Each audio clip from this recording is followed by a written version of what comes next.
Ha jonim, bo'pti, men uyga keldim. Ha, ertaga siz bilan ishda gaplashamiz. Bo'pti, xo'p. Hozir. Yaxshi dam oling. Assalomu alaykum dadasi. Yaxshi keldingizmi? Alaykum assalom. Ovqatingiz tayyor, siz beraymi? Qornim to'q. Bering. Dadasi, kostyumingizdan ayollarning atrini hid kelyaptimi?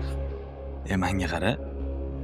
Sen umringda atir sepmagan xotin bo'lsang, atirning farqini qayerdan ham bilarding? Bor issiq choy damlagin boshimni o'rtmasdan.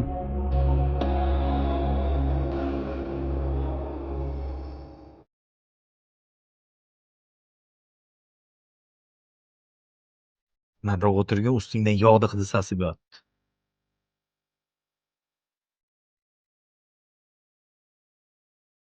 Dadasi, bolalarni bog'chaga bersammi degandim.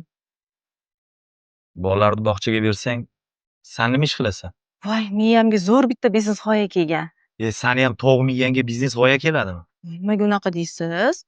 Dadam katta tadbirkor bo'lganlar, akam ham tadbirkorlar. Tadbirkorchilik qonimda bor, dadasi. Keyin bog'chani pulini ham men to'lashim kerak-a? Yo'q, ishlarim yurishib ketsa hammasini o'zim to'layman.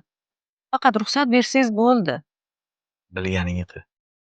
Ertaga menga bankrot bo'ldim deb ko'zing yoshini oqizib kelmasang bo'ldi.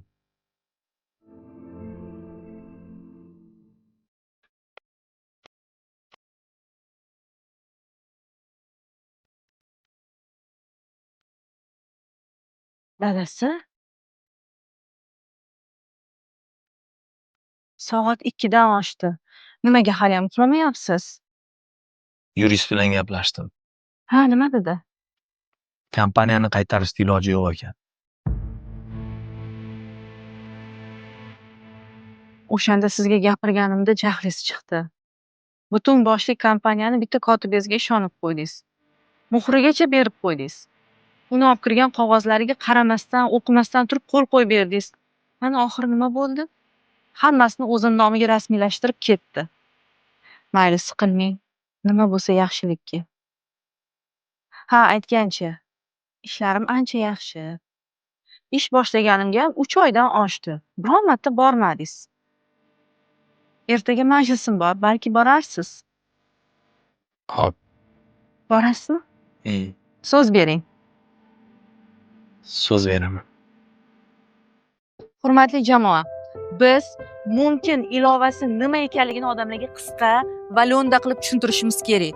Ya'ni mumkinda kiyimdan tortib telefongacha, hattoki sayohatgacha, maishiy texnika hammasini aksiyada va chegirmada xarid qilishi mumkinligini bildirishimiz kerak. Assalomu alaykum. Keling, mumkin. Sizlarga aytmoqchi bo'lgan yangiligim, tanishinglar. Turmush o'rtog'im Farruh Ilhom Xo'jayevich. Assalomu alaykum. Va eng katta yangiligim bugundan boshlab Mumkin kompaniyasini yangi rahbari.